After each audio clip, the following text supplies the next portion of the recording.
Today we'll be speaking from Caitanya Caritamrita. And we'll be discussing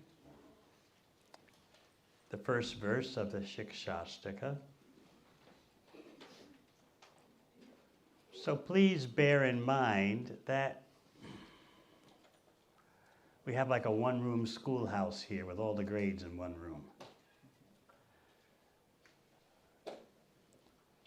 I often discuss with my godbrother associates, like Shivaram Maharaj. We discuss how it's not easy having all different levels gathered together at once. You have to speak in a way that touches upon something for everyone. I don't know if you've ever any of you have been educated in a classroom with several grades. Anyone? Yes. So my first 3 grades in school were like that, at a Christian school with 3 grades in one classroom. So the teacher has to be very expert to keep everyone motivated and properly sustained. When you read Prabhupada's books, you see out-of-the-world expertise regarding that point. He's able, so to speak, to play all the keys on the piano, from top of the range to the bottom. And he also explained that his books have everything in them for all types of devotees, from the most neophyte to the most advanced. He said his books are like a chemist, where stock is available for all kinds of prescriptions. And he even pointed out that it's possible to misread his books by just focusing on certain sections prematurely. Right? Someone saying, well, I just want to hear about Krishna and the gopis, or I just want to hear about this or that. Artificially imitating a spiritual preference in a premature way. The example I often give is about maybe, I don't know if it still happens these days, I think it's wilder and wilder in Kali Yuga, but when I was a little kid, you sometimes see 5- and 6-year-old boys and girls teasing each other. Oh, he likes you. Does that still go on? She likes him. And the adults just laugh because they know there's nothing to it. The hormones haven't kicked in yet in the teenage years. So. Just like I saw last night during the kirtan, Achyuta Baba's daughter and another little boy. And they were just having a good time, embracing, and and none of the adults took it seriously. Of course, if you saw some teenagers doing that,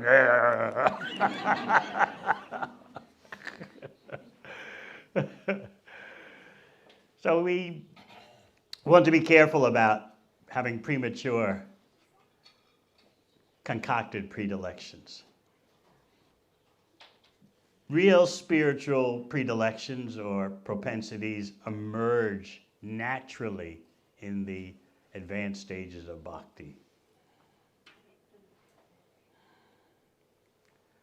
There's no need for artificial concoction, imagination.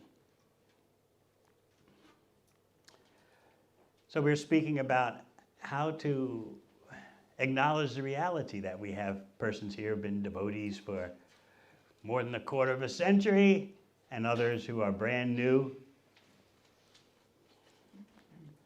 Of course, for the older ones, there's no harm in hearing the so-called same old, because you can read Bhagavad Gita again and again and again, and each time you'll see deeper and deeper and deeper.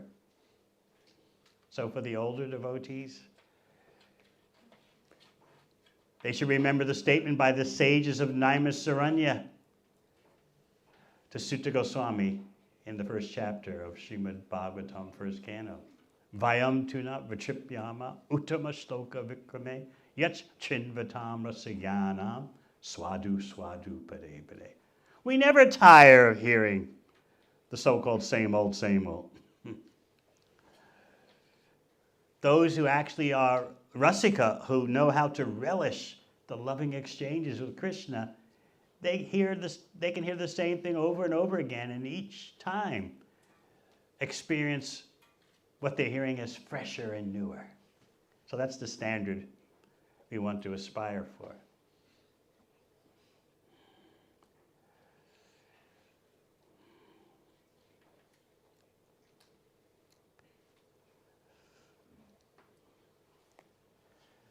So we'll be speaking about the Shikshashtaka, first verse today, and we'll be going over some commentaries by Srila Prabhupada on chanting, which definitely clarify the issue of getting a taste while chanting. And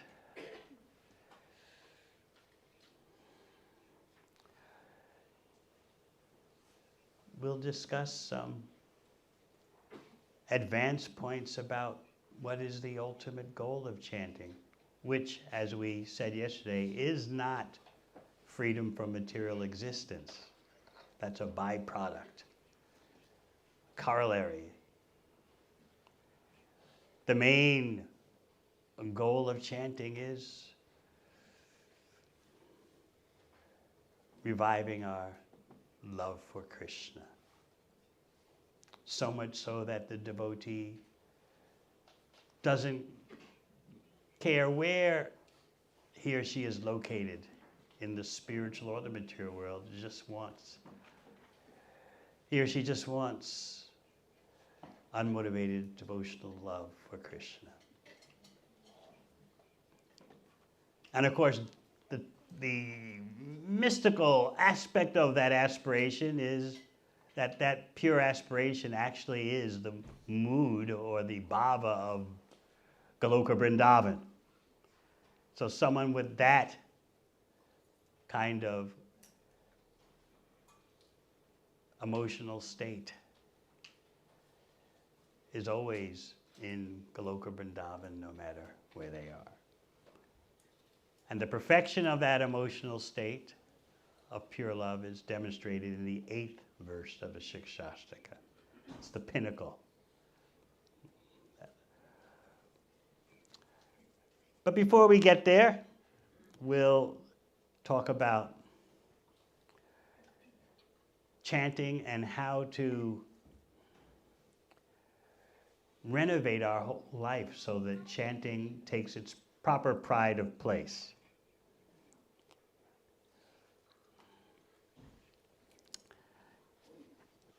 Jai Jai Sri Caitanya Jai Nityananda. Jai Jai Sri Caitanya Jai Nityananda. Jai Advaita Chandra Jai Gaur Bhakta Vrinda. Jai Advaita Chandra Jai Gaur Bhakta Vrinda. Jai Jai Sri Caitanya Jai Nityananda. Jai Jai Sri Caitanya Jai Nityananda. Jai Advaita Chandra Jai Gaur Bhakta Vrinda. Jai Advaita Chandra Jai Gaur Bhakta Vrinda. Jai Jai Sri Caitanya Jai Nityananda. Jai Jai Sri Caitanya Jai Nityananda. Jai Advaita Chandra Jai Gaur Bhakta Vrinda. Jai Advaita Chandra Jai Gaur Bhakta Vrinda.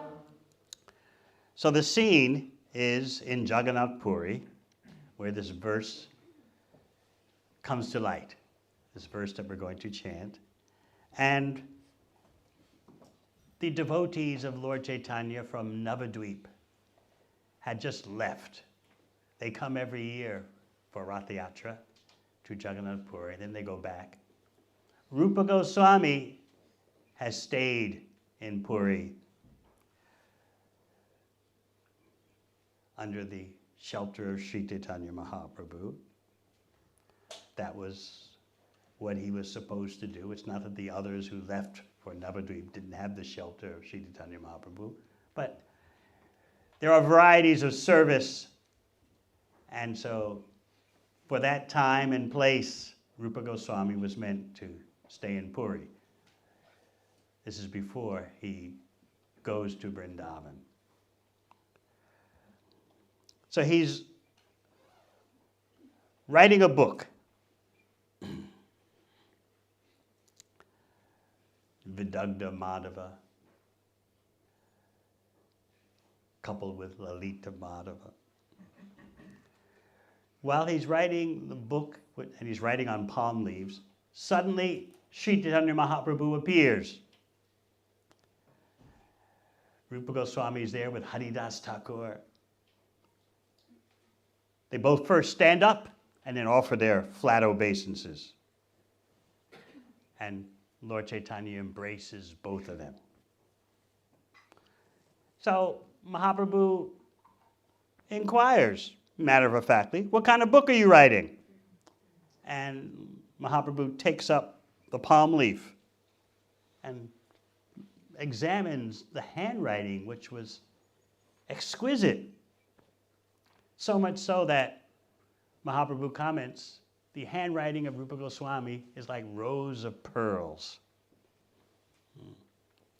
So then, actually reading the manuscript, not just looking at the handwriting, Lord Chaitanya saw a verse on the page.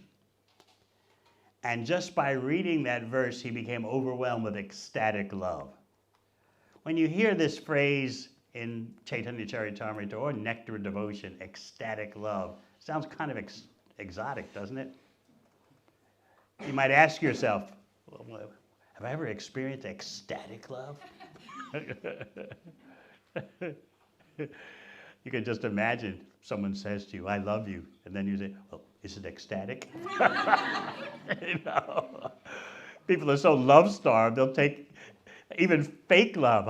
Even if you're faking it, I don't mind. Just pretend you love me. But ecstatic love? That's out of this world. And that's why people have no idea what it is. And that's why books like Sri Caitanya Caritamrita are so revolutionary. So just by seeing this verse, Sri Chaitanya Mahaprabhu, who is Krishna in the role of the devotee, demonstrating what it's like perfectly to be a devotee, he becomes overwhelmed with ecstatic love just by reading a verse. This seems so far beyond us, doesn't it? So we're going to recite that verse that Lord Chaitanya read and became overwhelmed by ecstatic love just by reading it. The verse is on the board.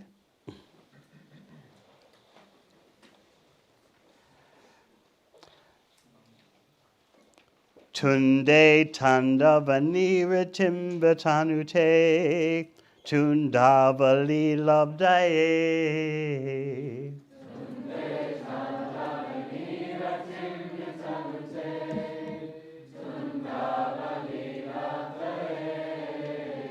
Karna krodha kadambane gatayate karna buddhebhya smiham. Karna krodha kadambane gatayate karna buddhebhya smiham. Cheta prangana sangani vijayate sarvendriyanam kritim.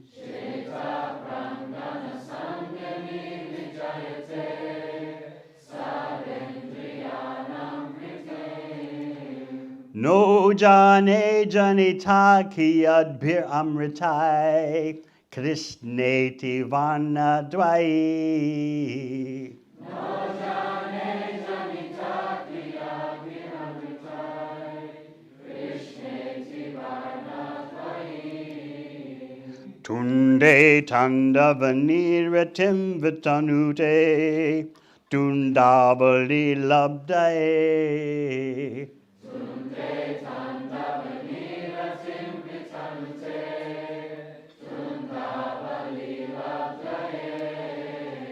Karna kura kadambani gatayate. Karna budebhya spriham.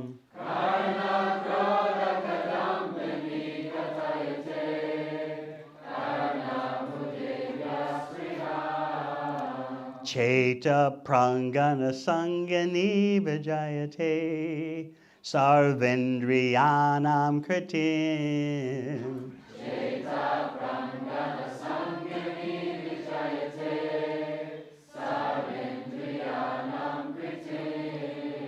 No jane janita ki adbhi amritai.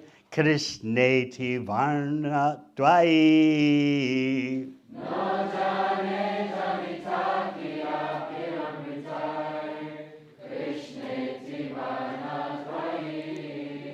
Tunde tandavanidratim vijanute. Tundavali labdhaye.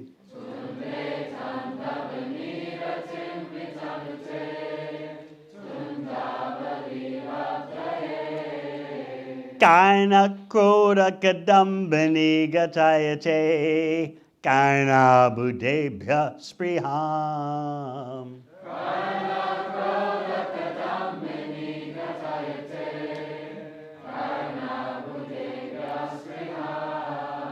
Cheta prangana sangani vijayate. Sarvendriyanam kritim.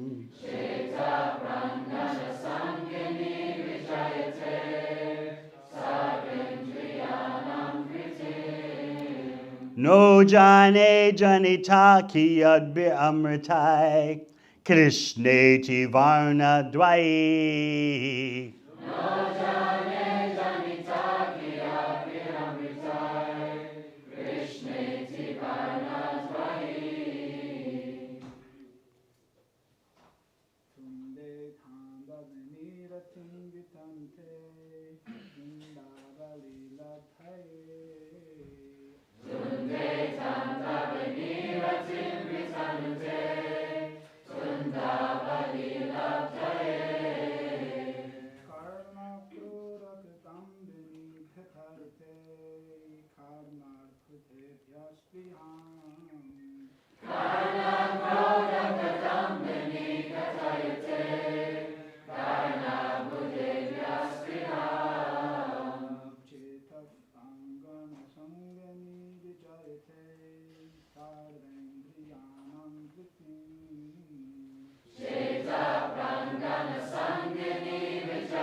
Vaishnavis.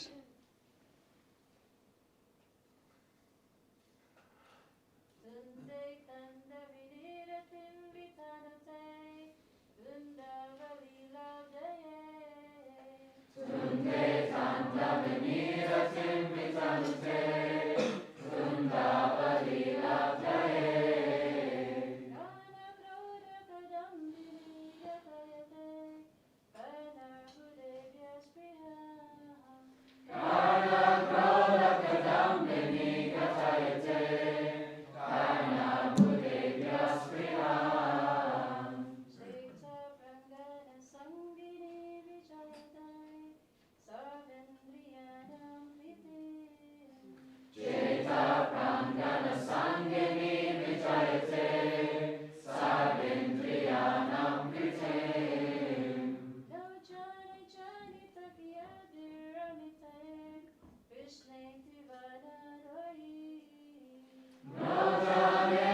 Tunde, in the mouth.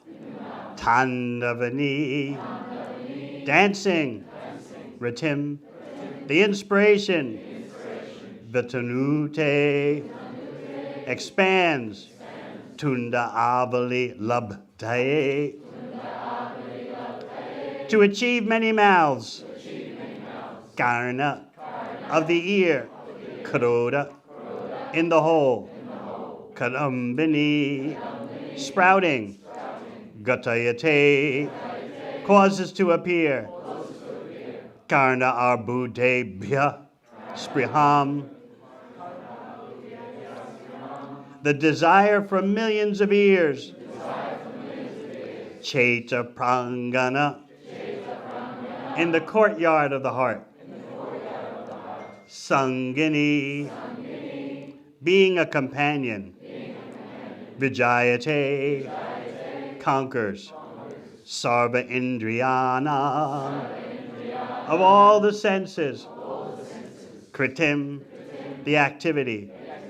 Nau, not. Jane, I know. Janita, produced. Kiyadbi, of what measure? Amritai, by nectar. Krishna, the name of Krishna. Iti, thus. Varna dvai, the two syllables. Translation. I do not know how much nectar the two syllables Krishna have produced. When the holy name of Krishna is chanted, it appears to dance within the mouth. We then desire many, many mouths. When that name enters the holes of the ears, we desire many millions of ears. And when the holy name dances in the courtyard of the heart, it conquers the activities of the mind, and therefore all the senses become inert. Purport. This verse is included in the Vidagdha Madhava, a 7-act play written by Srila Rupa Goswami, describing the pastimes of Sri Krishna in Vrindavan. Let us repeat the verse. I do not know how much nectar the two syllables Krishna have produced. When the holy name of Krishna is chanted, it appears to dance within the mouth. We then desire many, many mouths. When that name enters the holes of the ears, we desire many millions of ears. And when the holy name dances in the courtyard of the heart, it conquers the activities of the mind, and therefore all the senses become inert.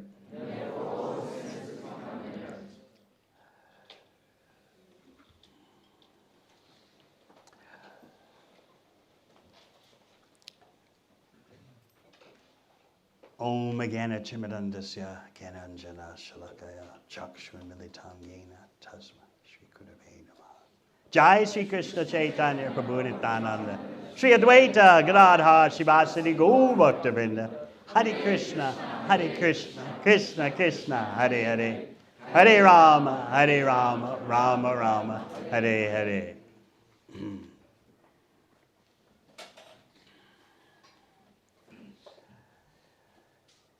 So you may be thinking, how does your chanting compare to this verse? Well, I have consoling news for you. This verse is described by the Acharyas as symptomatic of chanting in the liberated stage. So you can excuse yourselves. Oh, right, okay. But we want to know what we should aspire for. And in order to arrange our life for increased bhakti, we need inspiration. We need a vision for what we want our identity to be. And then we proceed to systematize our life for achieving that identity. Chanting Hare Krishna, we'll find out when we talk about the Shikshastika verse, destroys bad habits. Of course, its main effect, as we've explained, is that it initiates the flow of the waves of love of Krishna. Habits, good or bad, are what make up our life. If you want to get a grip on your life and push it farther in the right direction, you have to get on top of your habits. And in order to get on top of your habits, you have to know what they are. Because you do so many unconscious things which are actually habitual, and you don't think about it. But the sum total of all those unconscious habitual activities adds up as your lifestyle. So if you want to push your life in a more bhakti direction, you've got to get on top of all the little things you do during the day. Mundane habit neuroscientists point out that those so-called little things throughout the day add up. The column adds up to your lifestyle. So if you just want to say, I'm going to change my life, most persons don't get far with that kind of approach. You have to look at your systems during your day and night and tinker with them and not think that just by adjusting a little thing here, a little thing there, it won't add up to much. No, you adjust a little thing here, adjust another little thing there, and another little thing, and then that all adds up to significant change. So let's say you want to improve your bhakti, especially chanting. You want to have a lifestyle in which attentive chanting occupies its proper place in your life. So you might say, okay, from tomorrow I'm going to be an attentive chanter. That's great. And hearing verses like what we've just read certainly brings about that aspiration. But how does the aspiration turn into reality? You've got to look at your systems that are in place in your life. So, habit scientists recommend you make a list of all your habitual activities during the day, good or bad. If they're good, if you deem them good, you put a plus next to each one. If it's bad, you put a minus sign next to it. But at least you get a list of where you're at, the things you do consciously and unconsciously every day. From taking a shower to spending 2 hours on social media a day. You put that all down, and then you can see the systems that are dominating your life. And if you want to change the direction of your life, you have to tackle each one of those small systematic activities. So the common mistake is that you just focus on the outcome. Okay, from tomorrow, I'm going to be more serious about my 9 processes of devotional service. I'm going to be fired up tomorrow. That means you're outcome focused. And that, for most persons, doesn't get you very far. Because what is militating against your transformation that you so fervently want today, what's militating against it? Your systems. So you've got to tackle each little tiny systematic thing you do. And that all adds up into changing the big picture. So before you get to that stage of tackling your systematic activities, you have to have some clear conception of who you are, meaning what you want to be. Not simply a negative conception. The way human psychology works is that if you just have a negative conception, I don't want to be inattentive while chanting. That's not a powerful motivation as compared to if you say, I am Krishna's servant who hears and chants about Krishna with enthusiasm. Maybe you're not at that level, but at least you have a clear identity that you're seeing yourself as.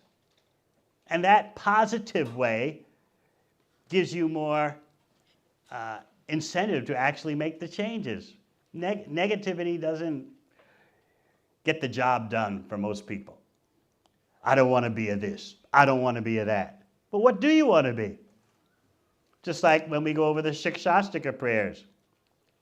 Mahaprabhu says, na dhanam, na janam, na sundarim, kavitam va jagadisha kame.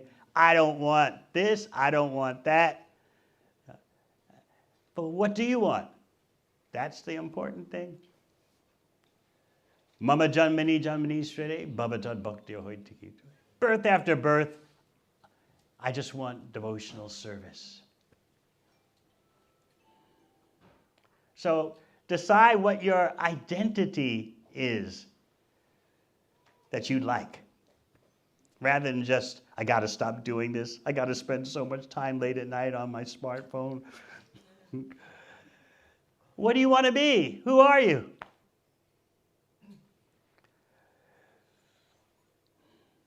I want to be a devotee who's enthusiastic about Krishna's service and who has a progressive lifestyle that's heading in the right direction to Krishna, taking shelter of Krishna's lotus feet.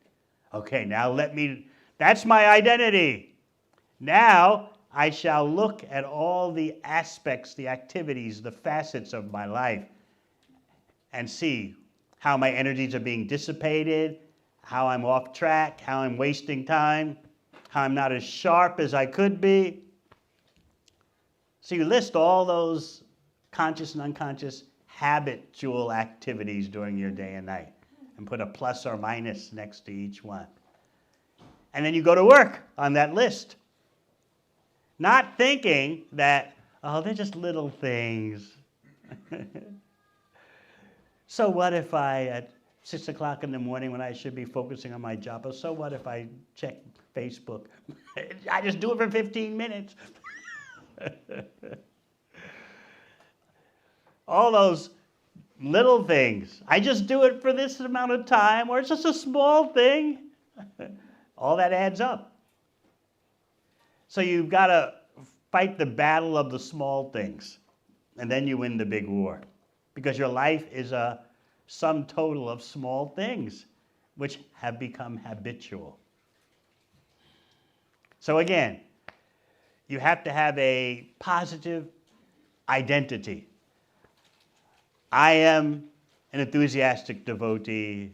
I am a diligent bhakti practitioner who cherishes the opportunity to hear and chant about Krishna, cherishes an opportunity to do selfless service. That's my number one priority. I may have other necessities in my life, but I know what's the number one thing, and I'm always focused on how to achieve that.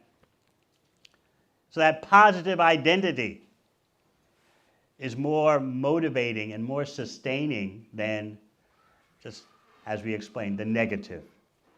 I don't want to be a this. I don't want to be a that. So again,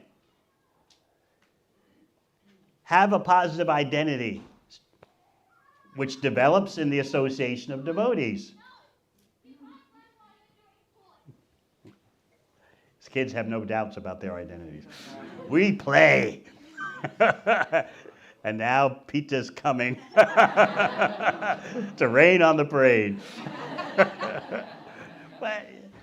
But you see how spontaneously and joyfully they're playing. They don't have any hang-ups, you know. So what the class is going on? That's for those boring adults. This is a great place for running around and making noise. So we want to be that spontaneous about our bhakti, but if you want that goal, you have to work at it.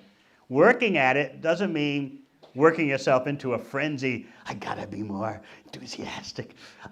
I gotta control my senses.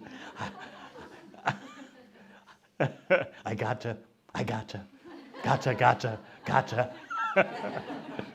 No, you have to deal with your systems. It's nice to know the outcome that you want. I want to be a more conscientious devotee. But more effective it is if you not focus on the outcome, but focus on your systems in place. Because if you tinker with your systems, adjust them, and fix them, the outcome will come. Well, we're so foolish, we don't think about it in that way. What's the outcome? Well, starting tomorrow, I'm going to do this, I'm not going to do that. But you haven't put your fingers on your systems, and therefore the outcome won't be there. So we're generally predisposed to be outcome conscious. And we forget that our life, as I said, is a bundle of habits. So if you want to change the direction your life is going in, start dealing with the small things, because each small thing will add up into changing the big picture. But if you just try to tackle the big picture without dealing with all the little habits of your day and night, the big picture you want will never happen. Rarely it will happen. So we're going to discuss hearing and chanting about Krishna, which is the foundation of all the 9 processes of devotional service. And a devotee, a bhakti yogi, means one who takes that so seriously, no matter what ashram you're in. Bhaktivinoda Thakur has established Grihe Tako, Vane Tako, Sadahari Bole Tako. Never mind, householder, renunciate, doesn't matter. The whole point is chanting Hare Krishna.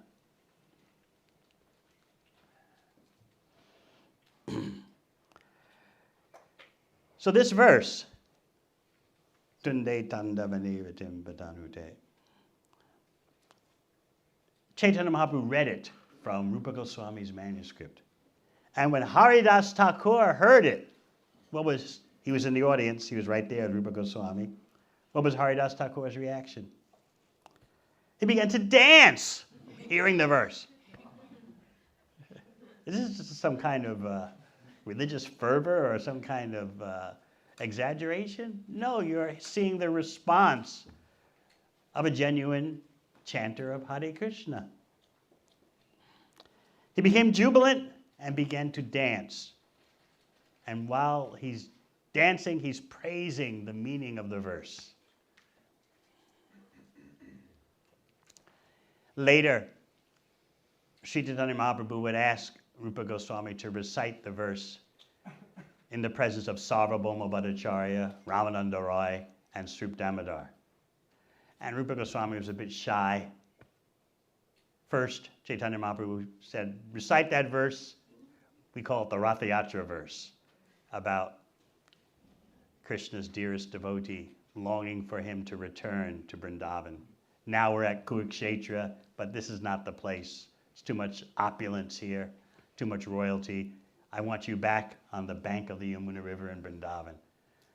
So Mahaprabhu had Rupa Goswami read that verse first, which has such a deep, advanced import.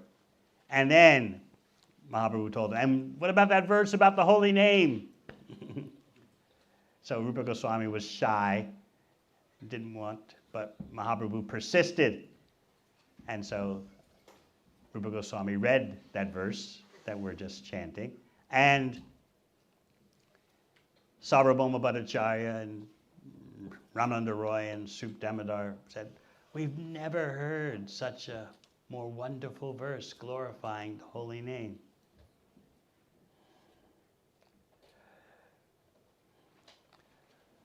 By demonstrating Rupa Goswami's glories, Mahaprabhu was also testing his intimate associates. Are you going to get envious by my glorifying another devotee? Especially in front of you all who are supposed to be more senior in stature. Seems that you're closer to me, but here I am glorifying Rupa Goswami. So Krishnadas Kaviraj Goswami says Mahaprabhu is testing them. Of course, there's no question of their not passing the test, but he's demonstrating, number one, the glories of Rupa Goswami and the non-envious nature of a real Vaishnava.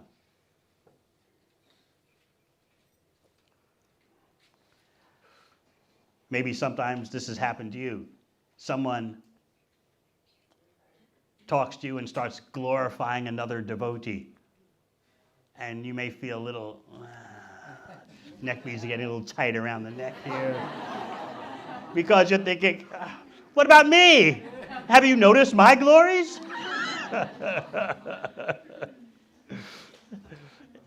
Because the reason why we're in the material world is envy. We're envy of Krishna, and that enviousness to Krishna manifests in our envy towards devotees.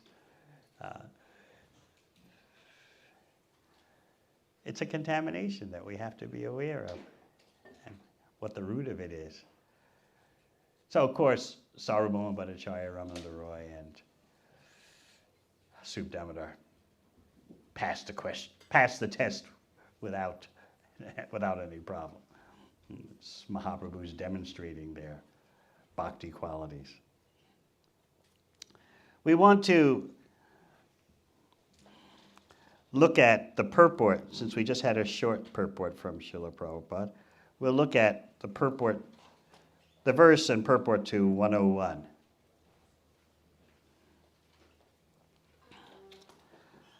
Which is an important guideline for us. One has to learn about the beauty and transcendental position of the holy name of the Lord by hearing the revealed scriptures from the mouths of devotees. Nowhere else can we hear of the sweetness of the Lord's holy name. So again, we're back to the necessity for proper association. If we want to learn about the beauty and sweetness of the holy name, we need to hear that holy name in the proper assembly, under proper guidance. So let's look at the purport. It is said in the Padma Purana, Atat Sri Krishna Namadi, Nabhaved Grayam Indraye, chanting and hearing of the transcendental holy name of the Lord cannot be performed by the ordinary senses. The transcendental vibration of the Lord's holy name is completely spiritual. Thus, it must be received from spiritual sources and must be chanted after having been heard from a spiritual master. One who hears the chanting of the Hare Krishna mantra must receive it from the spiritual master by oral reception. Srila Sanatana Goswami has forbidden us to hear the holy name of Krishna chanted by non-Vaishnavas, such as professional actors and singers, for it will have no effect. It is like milk touched by the lips of a serpent, as stated in the Padma Purana, Avaishnava Mukodgirnam Putam Harikatamritam Shabanam Naiva Kartavyam Sarpoch Chistam Yata Paya. As far as possible, therefore, the devotees in the Krishna conscious movement gather to chant the holy name of Krishna in public, so that both the chanters and the listeners may benefit. So here we are, gathered in public. You're not chanting in a solitary place by yourself. And there's a warning in this purport that you just can't hear the Hare Krishna mantra from anyone. Especially now in the yoga world, kirtan is popular at so many yoga centers. And kirtan, as they see it, means just any kind of mantra glorifying anyone. And you'll sometimes hear the Hare Krishna mantra being chanted. Some professional kirtan singers are very melodic and musical in their kirtan of the Hare Krishna mantra. But here Sanatana Goswami is saying, guess what? It's milk touched by the lips of a serpent. It is the mantra, the Hare Krishna mantra, that's important, as well as the transmitter and the audience. If you just hear the Hare Krishna mantra from a mundane person, you'll just get the impression that Krishna is just mundane.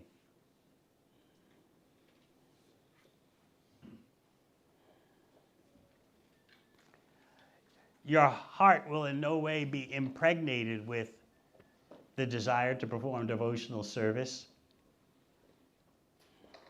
and to give up your sinful activities, what to speak of develop love for Krishna. So this is a very important point.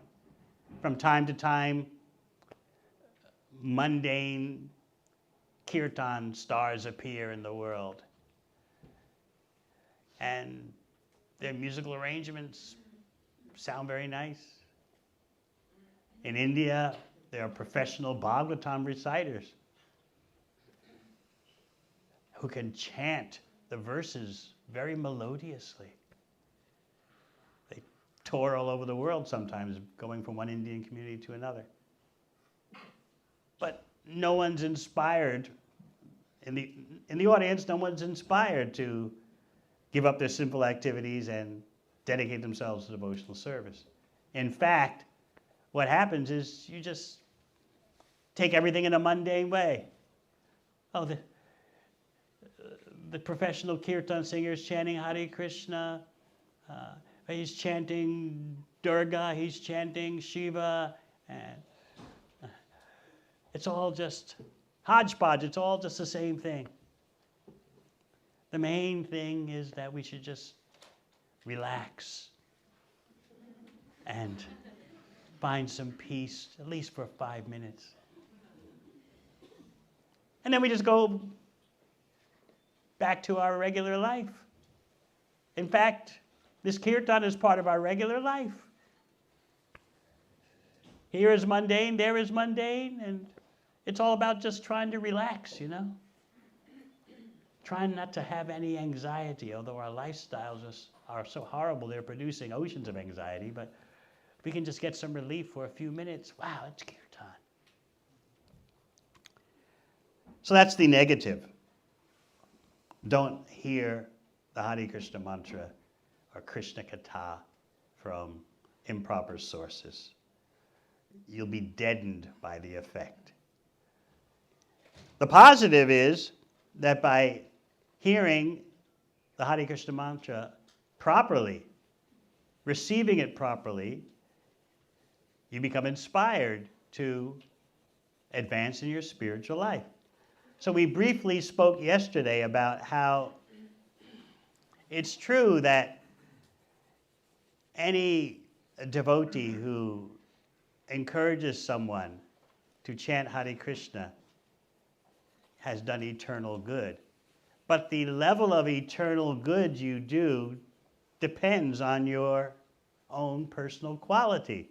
And that gives us incentive to upgrade our spiritual life so that we can have the most potent effect on the audience and on others.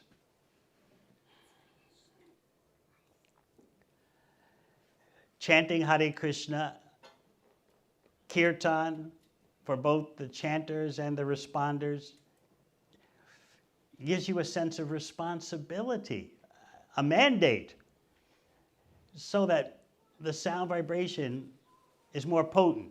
Now, what does that mean, the sound vibration is more potent? The holy name is eternally free from the material energy. Nama Chintamani Krishna, Caitanya Rasa Vigraha. So if the holy name is pure and untouched by the material energy, why does it matter who chants it? And why does my personal potency matter? Then, to understand this, you need to understand the mystical inner dynamics of the Sankirtan process, the glorification, the public glorification of Krishna. Krishna and the devotee are a team. So what's really happening, whether you're doing book distribution or kirtan, book distribution is kirtan, but doing kirtan with instruments like last night or this morning, what's really going on is a reciprocation between the devotee and Krishna. So let's use book distribution as an example. The devotee approaches someone. So what's happening? Krishna, in the heart of the devotee, notices his or her sincerity. And then Krishna, in the heart of the person you're approaching,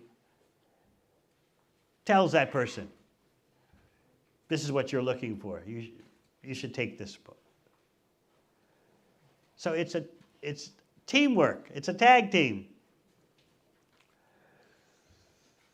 Because the devotee has a sincere desire to help others.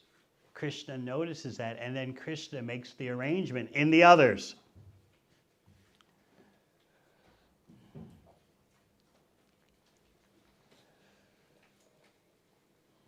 You may recall Srila Prabhupada's prayers when he arrived at Boston Harbor on his journey overseas on the Jaladuta, his first trip to the USA.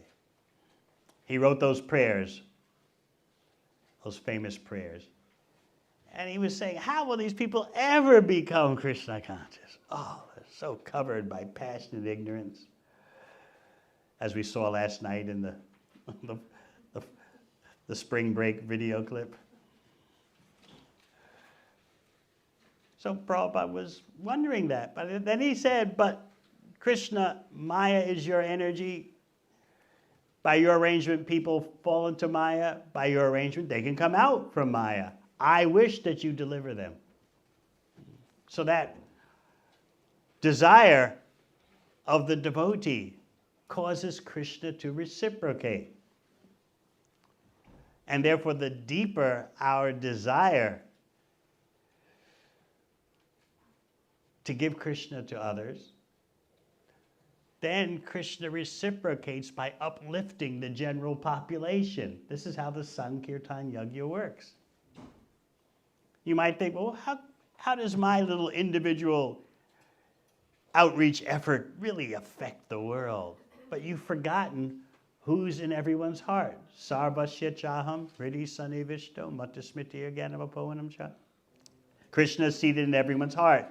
And from the supersoul in everyone's heart comes remembrance of Krishna or remembrance of Maya, forgetfulness of Krishna or forgetfulness of material desires. So it seems like we're just doing we just have a little bucket of water trying to put out a massive bushfire. But we forget that Krishna is there everywhere. And Krishna is impressed by the activities of the devotees to reach out. And then Krishna does his part in uplifting the population in general, just because of the desire of a devotee. So we want to become that kind of devotee that motivates Krishna in such a way to reciprocate. So the deliverance of the conditioned souls is basically the desire of the devotee, matching Krishna's desire, but Krishna is activated by the compassion of the devotee. That's Krishna's system. That's personalism. Because my devotee wants this, so let it be. Let the population be uplifted. Otherwise, without knowing this, you'd be very discouraged at the depths of ignorance, tumult and chaos affecting the world. What to speak of affecting your own life? You'd be very discouraged about your own internal turbulence and so let's remember this teamwork between Krishna and the devotee. We're trying to please Krishna. Krishna in the heart of the devotee doing outreach notices that. And then he makes arrangements from within the hearts of the audience. In fact, from within the hearts of the population in general. You may not detect how that's going on, but that is actually the inner dynamic of outreach and Sankirtan. And similarly, even in a devotee gathering, when the devotees are sincerely hearing and chanting about Krishna, Krishna within their hearts makes the perception of the mantra and Srimad Bhagavatam more potent. Although it's eternally perfect and complete, Krishna makes it known to you more. So it's not that the mantra, the Hare Krishna mantra changes or Srimad Bhagavatam changes. No, Bhagavatam is the literary incarnation of Krishna. The Hare Krishna mantra, of course, is Krishna himself. So it's not that they change, but your perception is changed by the supersoul in the heart. It's like you have a diamond in your hand and you become more increasingly aware that that's actually a real diamond.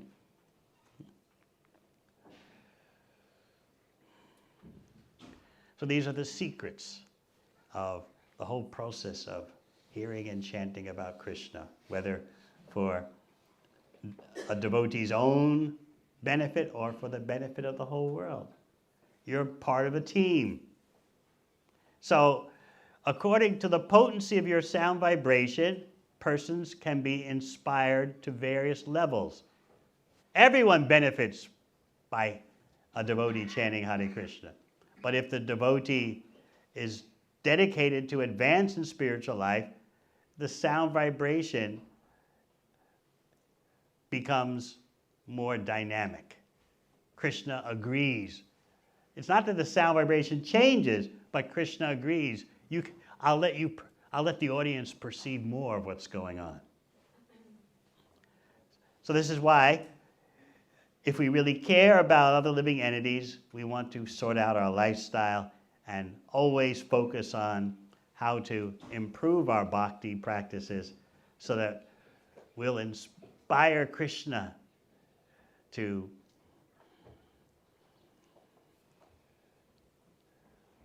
do what Krishna wants to do, which is to uplift everyone. And this is Krishna's personal system.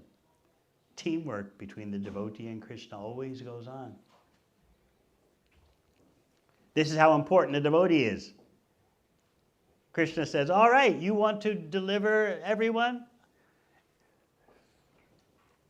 Just like Vasudeva Dutt told Lord Chaitanya, let me take upon myself all the karmic reactions, all the sinful reactions of everyone in the universe. Let them all go back to Godhead. I'll stay and suffer their reactions. And Lord Chaitanya told him, do you realize how insignificant it is for Krishna to liberate all living entities in one universe? One universe is just like a mustard seed. Everyone knows what a mustard seed is? You've seen? A tiny seed. Said, this universe is like one little mustard seed in a bucket of mustard seeds. If you have a bucket of mustard seeds and one falls out, who cares? Who notices? So if all living entities in one universe are liberated, it's no big deal. And then Mahaprabhu told Vasudeva Dutt, just by your desire this can happen, because you're a devotee. You're a devotee with such aspirations and such compassion.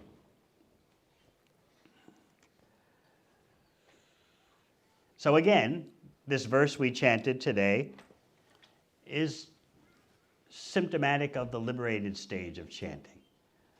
Let's hear something from Srila Prabhupada about the various levels of chanting and the realities. So a devotee asks what seems to be a very innocent question. When chanting our 16 rounds, we're not sure if these rounds are sincere. Sounds like a good question, right? So what's Prabhupada's response? It seems like he doesn't get the point. Prabhupada says, you should be sure.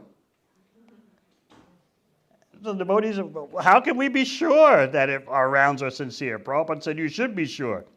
How can we be sure? Prabhupada responds, there are beads.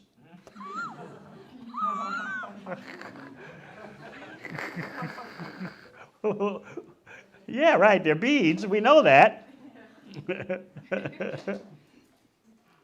So then another devotee tries to clarify the situation. No, you see, what he's saying is that when we chant our rounds, how can we be sure that the round is perfect, attentive, an attentive round, sincere? Prabhupada said, therefore it is Shastra, you must. Wait a minute. Sounds very authoritarian, doesn't it? It doesn't sound very touchy-feely, does it? Therefore it is Shastra, you must. There is no question of understanding.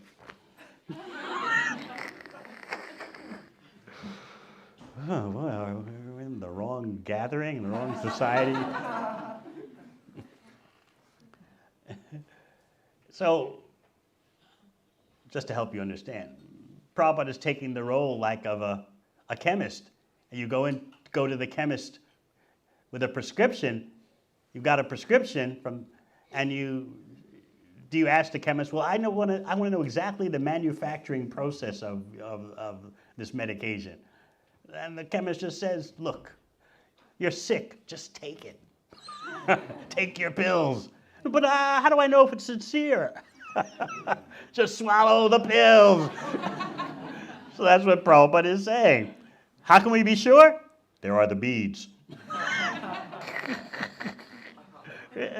Sounds like he doesn't get it, right?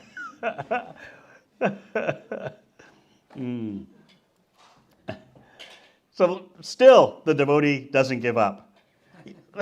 You see, he's asking about the quality of the chanting. How can we make the quality the best? Prabhupada replied, quality? First of all, come to the quantity. This is an expert teacher. He's recognizing where the pupils, the students are at, and he's drilling down on that and he won't back off until you master that point. In other words, Prabhupada's addressing the reality that so many devotees don't even chant 16 rounds. And yet they consider themselves to be devotees. So how can you even deal with quality when you're not even doing the quantity? Of course, we do have many devotees who fulfill their initiation vows. And so they may be wondering, well, what's in it for us? I mean, we're doing the quantity. All right, we'll get to that later in the same discussion.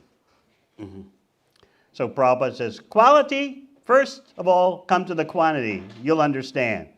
Without having quantity, how you'll understand the quality? You follow the instruction of your spiritual master, of the Shastra. That is your duty. Whether quality or no quality, it's not your position to understand. You don't like that, do you? What do you mean it's not our position to understand? We are competent, intelligent persons, who sacrifice so much, to do devotional service. And what kind of answer is this? This is the answer of an expert physician. Whether you understand how the pharmaceuticals work or not, take them. Oh, okay. So that's why he's saying you follow the instruction of your spiritual master, of the Shastra. That is your duty. Whether quality or no quality, it's not your position to understand. But then he goes on about the higher stages of chanting. When the quality does come, there is no force. You will have a taste for chanting. You will desire at that time. Why 16 rounds? Why not 16,000 rounds? That is quality. That is quality. So he's pointing out right now, the chanting can happen by injunction. You must, therefore, at least 16 rounds. But he says, but when you come to the quality, you will feel yourself, why 16? Why not 16,000? So then we have the example of Haridas Thakur he gives. Remember, Mahaprabhu sent Govinda, his servant, to bring Haridas Thakur some Mahaprasad from Lord Jagannath. And when Govinda arrived at Haridas Thakur's residence, he saw Haridas Thakur laying on his back. And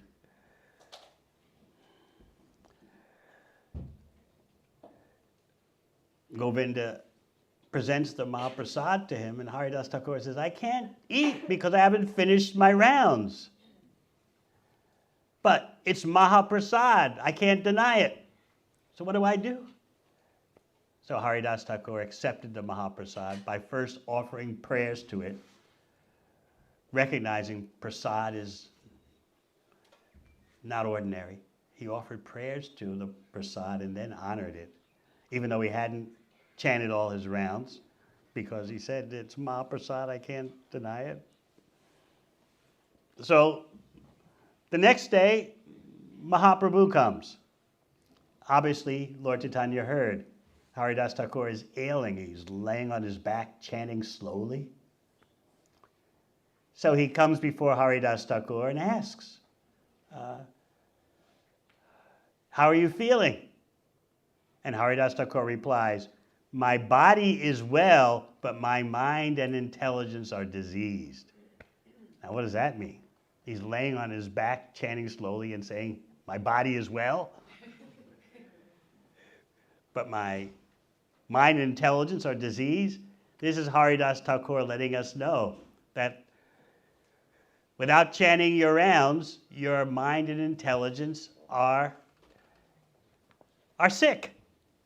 Even though his body is obviously ailing, but he says, my body is fine, but the real problem is my mind and intelligence are affected by my lousy chanting.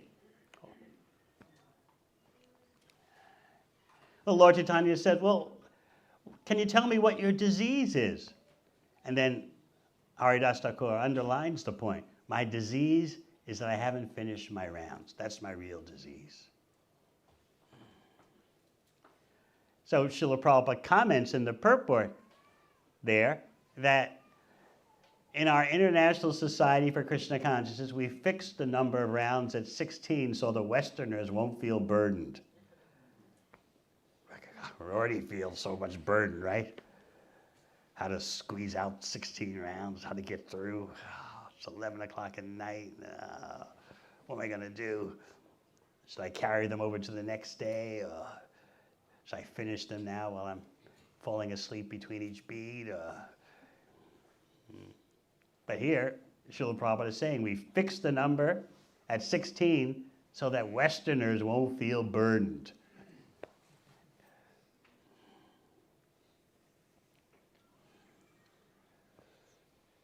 So Lord Chaitanya tells Haridas Thakur, look, you're a liberated soul. You don't have to worry about chanting a fixed number of rounds. You're far beyond that. You've successfully completed your mission of preaching to the conditioned souls. You've done your service. You can, basically Lord Chaitanya is telling him, you can stop chanting according to fixed number of rounds. You don't have to worry about that. Not that you stop chanting, but you stop chanting according to a vow, a measured amount every day. You're far beyond that. But as Prabhupada tells it here, just like Haridas Thakur was doing, he was not forced to chant. Even Mahaprabhu requested, now you are old enough, you can reduce. But he refused. No, up to the end of my life, I shall go on chanting. That is quality. Have you got such tendency that you'll go on chanting? And there's no force, there's no rule, there's no regulation? That is quality. Now you are forced to do it. So where's the question of quality? The regulation, being forced to do it, gives you a chance so that one day you may come to the quality. Not that now you have come to the quality. Quality is different. Asakti, attachment. Now he's going to talk about quality and use the verse we just chanted as an example. Just like Rupa Goswami says, how shall I chant with one tongue? And how shall I hear with just 2 ears? I need millions of tongues and trillions of ears. Then I could enjoy it. This is quality. Quality is not so cheap. Maybe after many births, for the time being, you go on following the rules and regulations. Yes, it's being done by force. So where is the question of quality? You wanted to understand quality? This is the quality. You'll not be forced, but automatically you'll desire. That is quality. I'm writing books. I'm not being forced by anyone. Everyone can do that. Why do I get up at night at 1 o'clock in the morning and do this? Because I can't do without it. It's not being done artificially. This is quality.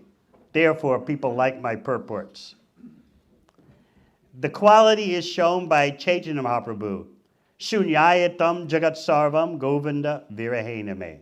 It's the 7th verse of Shikshashtaka, which is presenting the level of bhava and prem, that separation from Krishna. That separation from Krishna demonstrated by Sri Caitanya Mahaprabhu, in which the whole universe seems vacant without Krishna's presence.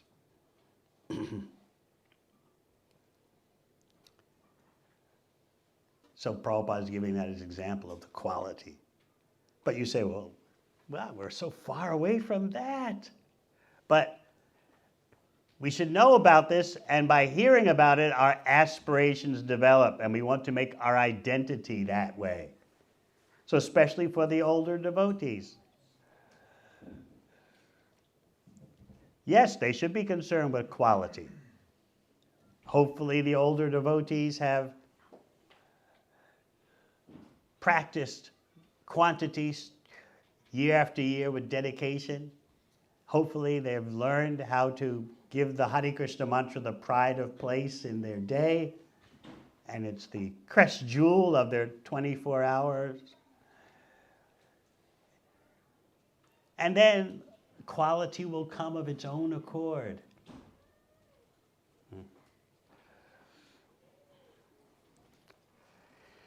Prabhupada goes on. So there's no formula of quality. It is to be understood by himself. In other words, by your own, when quality comes, you'll know. He gives the example, just like if I'm eating, you feel someone's eating, the person feels refreshed and gets strength. You don't have to take a certificate, just like after lunch today. Do you need to go around and, can you give me a certificate that I've eaten and that I've, my appetite is satisfied? No. Oh, yeah. The prasad, he was good? Everyone's taking to their full satisfaction? So you didn't have any doubts, right? Gee, I don't know. Lunch is over and I just don't know. Am I still hungry or what's going on? When to stop, Mr. Hadka. When to stop, yes. So similarly, Haridas Thakur says, I can't stop. Lord Chaitanya told him, enough. He said, I can't. So this example is given in Bhagavatam about tushti, pushti, chud apaya. You feel satisfaction, nourishment, and your hunger pangs disappear with each bite that you take. Similarly, by engaging in bhakti, you feel satisfaction, nourishment, and a cessation of material desires. Now, what happens when you eat, though? You can't just go on eating. Otherwise, you get sick. But with chanting, with bhakti, you don't suffer the ramifications of the allegory of eating. You can just go on and go on and go on.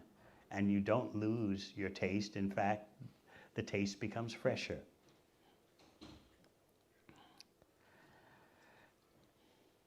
You'll understand whether you've eaten or not. That is quality.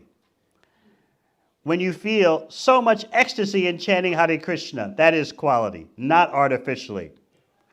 I must chant, otherwise, he says, get out. Otherwise, the audience will push me out if I don't chant. That's why I'm chanting. If others find out I'm not chanting my rounds, they'll say I'm in Maya, and they won't invite me to any more pizza parties.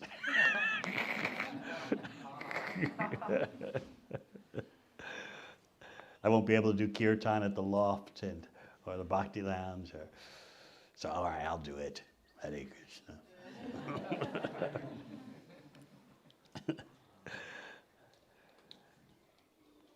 So this forcing is not quality. It's the expectation that someday you may come to quality. That requires time. That requires sincerity.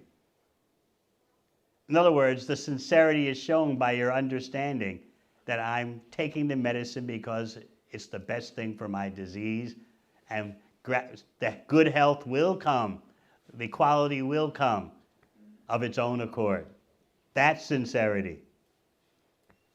So Prabhupada is really getting to the root of the situation, that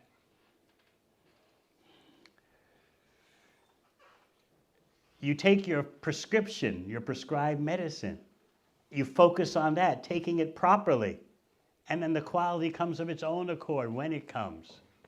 So your sincerity is shown by your properly honoring the prescription in the best way.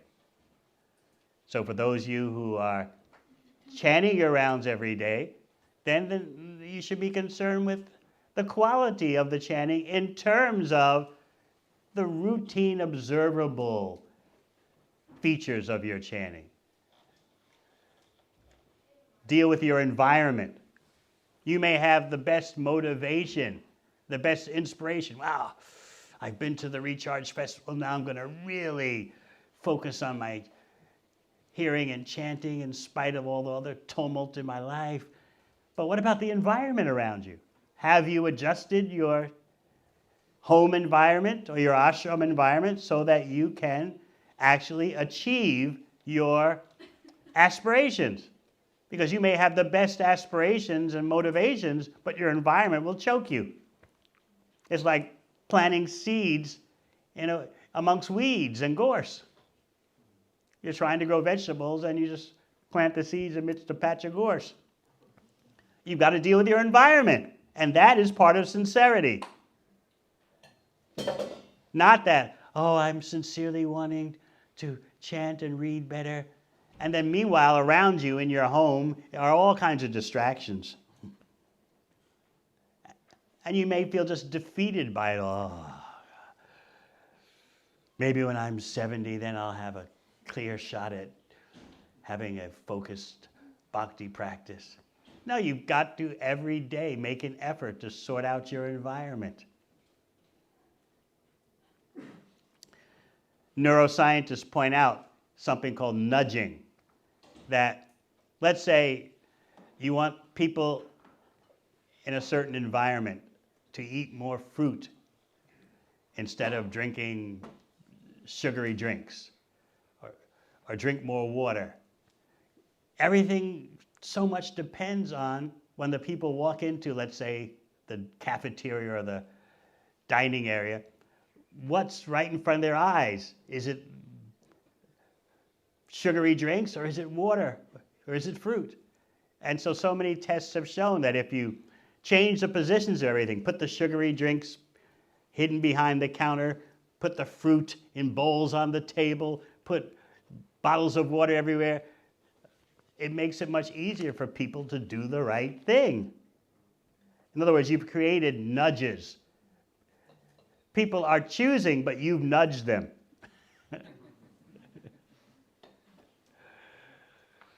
So you have to design your home environment so you have all these nudges.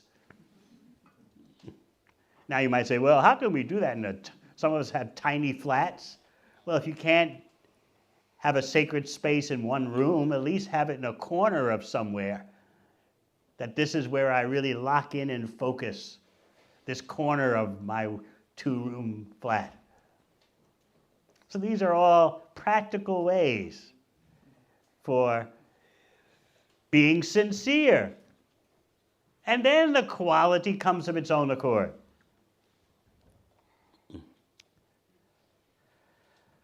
So Prabhupada is redefining sincerity here.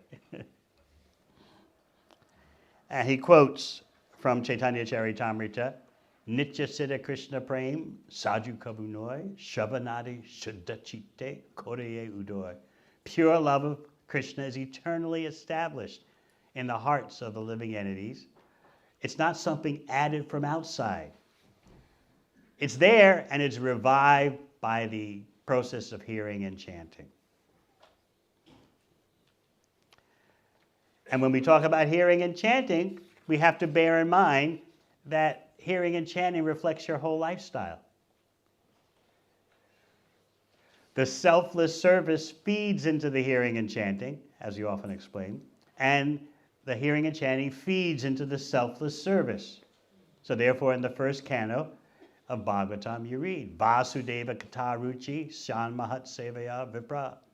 By rendering service to the great souls, you get Kata Ruchi, the taste for hearing about Krishna. So everything feeds into the end result of better hearing and chanting of Krishna's glories, and it gets so better that Rupa Goswami in the advanced stage says, I need millions of ears and millions of tongues.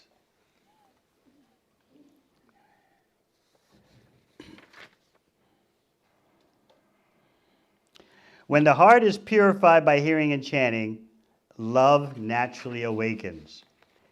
It'll be awakened not by force, Just like love between two persons. Now, Prabhupada's going to give a routine example. The so-called love between two persons. It cannot be forced. You must love me. No, that is not love. When two persons automatically love one another, that is quality. So then he gives an example from Indian society, which Westerners have very great difficulty understanding. Because in Western society, everything is hormone driven.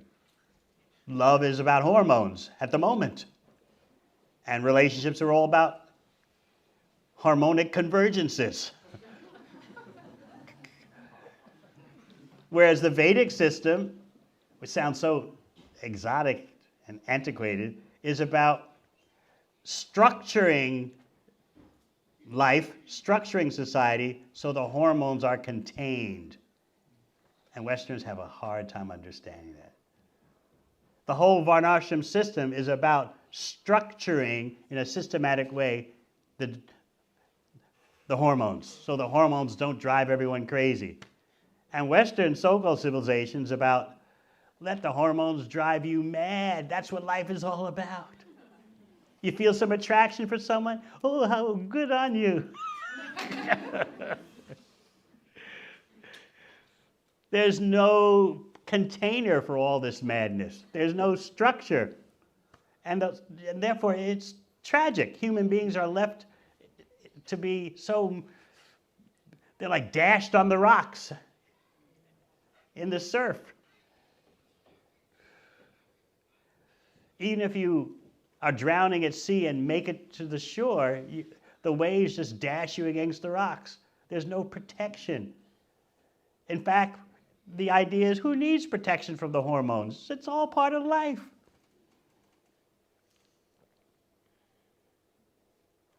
You feel some itch, you feel some need, well, just, yeah. That's what life's about, you know?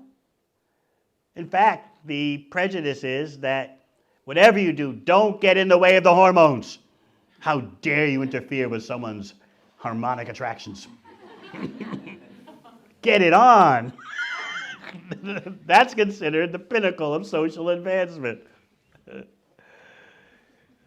So here's Prabhupada talking about something that sounds so ancient history, doesn't it? He said, and therefore formerly, at least in the Indian society, at an early age they were married. There's no quality in that, but gradually by remaining together, the quality of love increases. Barbaric, isn't it? By remaining together, the quality of love increases. Look, how do you feel right now? Are we getting it on right now or not? That's what it's all about. What's this future stuff? But gradually remaining together, the quality of love increases. Then the wife takes care of the husband, and the husband takes care of the wife. They become bound up, united in love. That is quality. But in the beginning, what does the child know about love? Because in the classic Vedic system, which for the sake of newcomers, let me point out, we don't follow this because it will not work in this day and age. But the girl's married at 8 years old. Horrible. She's not free to be plundered here and there by everyone in the name of romance. So the girl's married at 8, the guy's married at 15 or 16. And often when the girl is 12 years old, she has her first child. Oh, how horrible. No, better take contraceptives, better have abortions and play the field. What is this primitive Vedic stuff about marrying girls at 12? What does a girl know about when she's 12 years old that she can have a child? Well, what does a girl know about when she's 12 and have illicit sex? Oh, well, that's just life.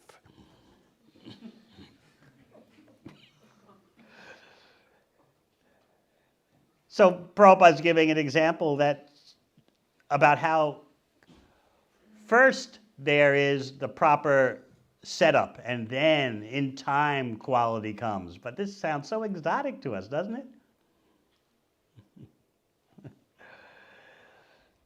What does a child know about love? Yet they're married when they're children.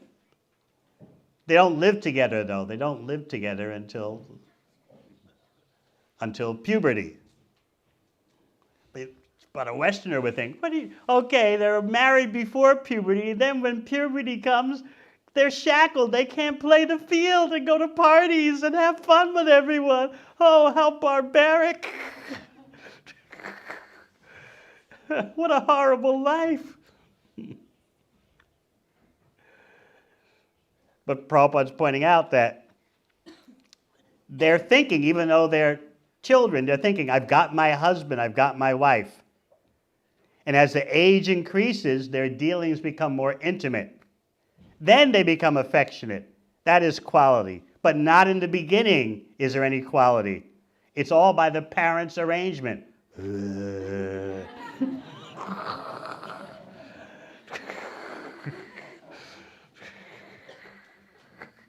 How primitive.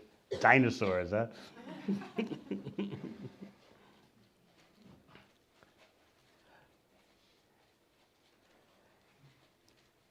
So Prabhupada's talking about, in our day, that's like 1900, the marriage was performed when the girl is 10 years, 12 years, 9 years. 12 years is a very late marriage. My second sister, she became 12 years old. So my mother became so disturbed that, this girl's not married. She's 12. Shall I commit suicide?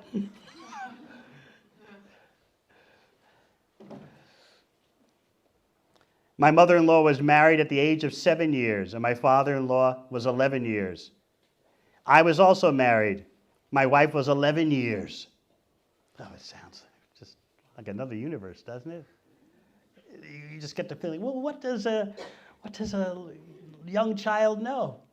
But the young child knows the parents' love, and because of the love of the parents, the child accepts what the parents say.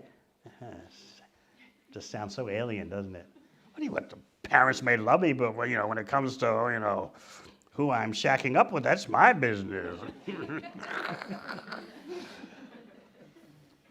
And of course, as is popular in New Zealand and so many places in the world, the parents just tell their young teenage children, yeah, bring them over, let them stay in your room, yeah.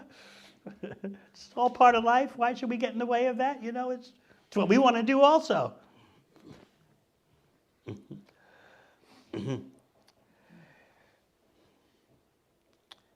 So Prabhupada repeats, at that young age, there's no question of love. It's not,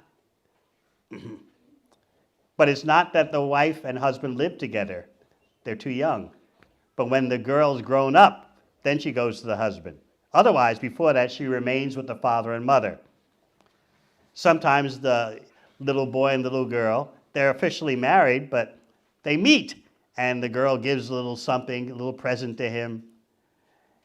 And the parents teach the girl, now go up to your husband and offer this. And they teach the boy, now offer this to your wife. But gradually, as they get older, and then puberty strikes, they start to feel a connection when they're 15 or 16 years old. Now, some of you can remember when you were 15 or 16, or maybe even a little earlier, and the bug hit you, and you just had to, play the field and just try to figure it all out on your own. But what if you had someone that you were already married to when you're 8 years old? Your mind would be peaceful and settled. That's the Vedic system. But we think it's crazy.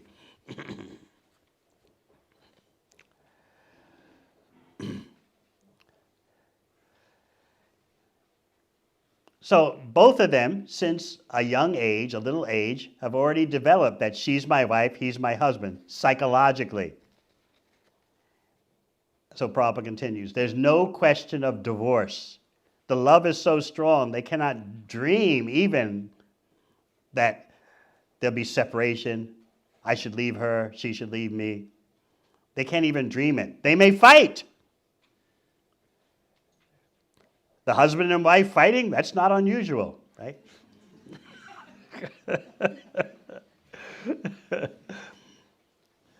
But still, they cannot separate. They cannot even dream of separating. Therefore, Chanakya Pandit says, fight between the husband and wife, never take it seriously. They can make so many kind of battles, but it's not important, don't take it seriously. The next moment, they'll again live peacefully. Those were the days.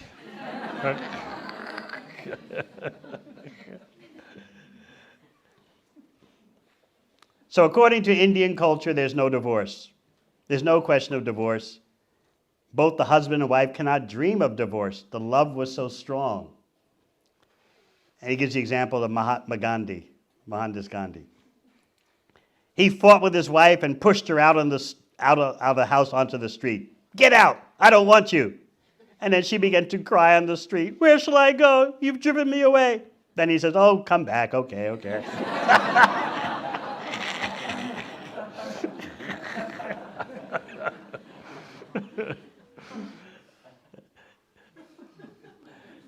So that whole example is given in the discussion about the quality and quantity of chanting.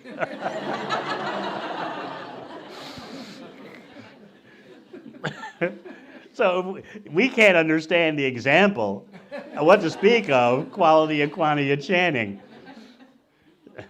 So what are we to do? And yet we have Rupa Goswami talking about, when I hear Hare Krishna, I need millions of tongues, millions of years. So tomorrow, we're going to deal with the next verse of Shikshastika. Actually, we haven't really discussed the first verse. Can't get to the end of it. All right, we'll get to the first verse of Shikshastika tomorrow. But also, at some point, I wanted to discuss the pastime of Vrindavan intersecting with Mathura, as seen in the slaying of King Kamsa and Krishna dealing with two sets of parents. One set of parents, they're Mathuravasis, they're residents of Mathura with that kind of consciousness. The other set of parents are Brijvasis with the consciousness of Vrindavan.